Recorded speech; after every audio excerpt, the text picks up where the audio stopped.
फ़कीर रहमतुल्लाह अलैह ये हिकायत नकल करते हैं कि बनी इसराइल में एक आबिद शख्स था जिसे अल्लाह ताला ने ज़ाहिरी हुस्न जमाल भी बहुत दे रखा था।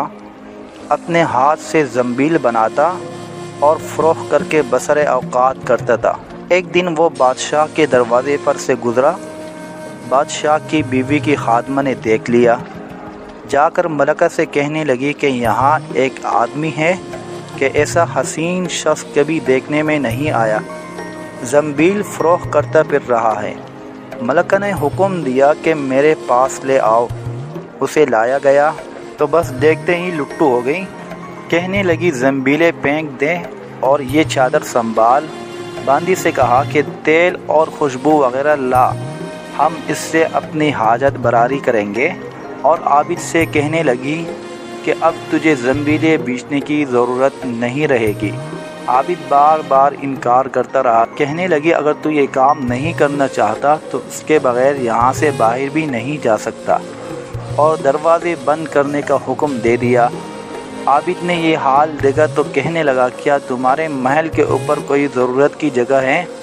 कहने लगी हाँ। बांदी को हुक्म दिया कि उसके लिए पानी वगैरह ऊपर ले जा। ये ऊपर छत के एक कोने की तरफ गया। देखा कि महल बहुत ऊंचा है, कोई ऐसी चीज़ नहीं जिसके साथ लटक कर नीचे उतर जाए। आखिर अपने नफ्स को खिताब और इताब करने लगा कि तू 70 बरस से अपने रब्बे करीम की रज़ा की तलब में लगा हुआ है। रात दिन इसी हिर्स में गुज़रते हैं। तुझ पर आज एक शाम ऐसी आई है जो तेरी इस तमाम मेहनत को ज़ाय कर देगी। वल्लाह तुझसे बढ़कर कोई खाइन न होगा अगर ये शाम तेरे आमाल को फासिद कर गई। आखिर अल्लाह को क्या मुँह दिखाएगा। गरज इसी तरह अपने आप को खिताब व इताब करता रहा। फिर उसने इस बुलंदी से कूद जाने का अज़म कर लिया तो अल्लाह ताला ने जिब्राइल अलैहिस्सलाम को निदा दी। उन्होंने लब्बैक कहकर जवाब दिया। इरशाद हुआ मेरा बंदा मेरी मासियत और नाराज़गी से बचने के लिए जान की बाजी लगा रहा है। जा अपने परों से उसको ताम ले और उसे ज़रा भी तकलीफ़ न होने पाए। चुनांचे जिब्रील अलैहिस्सलाम ने अपना पर फैलाया, उसे पकड़कर यूँ ज़मीन पर रख दिया जैसे एक मेहरबान बाप अपने बेटे को रखता है। तो आबिद वहाँ से सीधा घर गया। ज़ंबीलें वग़ैरह वहीं रह गई। सूरज गुरूब हो रहा था। बीवी कहने लगी ज़ंबीलों की कीमत कहाँ है? कहने लगा आज तो इनका कुछ नहीं मिला। कहने लगी तो आज रात अफ्तार किस चीज़ से करेंगे? कहने लगा आज की रात यूं ही ज़रा सब्र से काट लेंगे।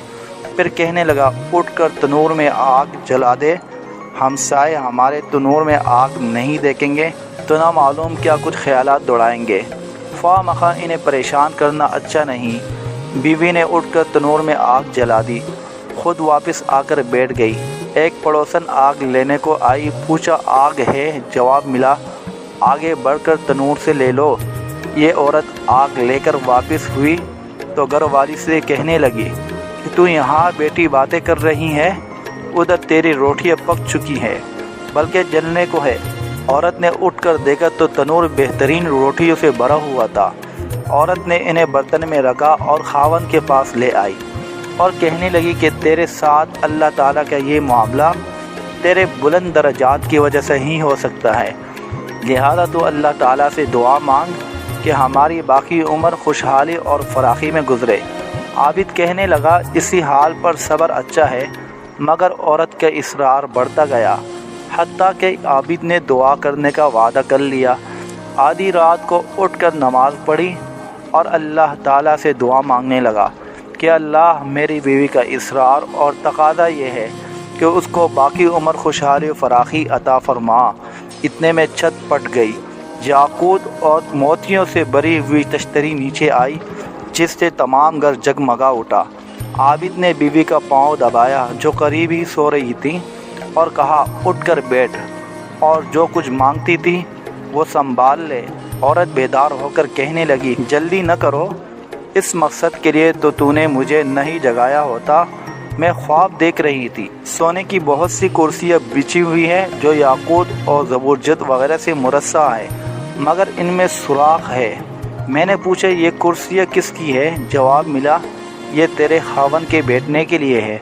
میں نے پوچھا یہ سوراخ کیا ہے؟ جواب ملا یہ وہی نقص اور کمی ہے جو دنیا کی جلد بازی کی وجہ سے واقع ہوئی ہے۔ تو میں نے کہا کہ میں کسی ایسی چیز کی خواہش نہیں رکھتی جس سے تیری نشستگاہ میں نقص پیدا ہو، لہذا اپنے رب سے اسے واپس کرنے کی دعا کر لو۔ عابد نے دعا مانگی اور تشتری واپس ہو گئی۔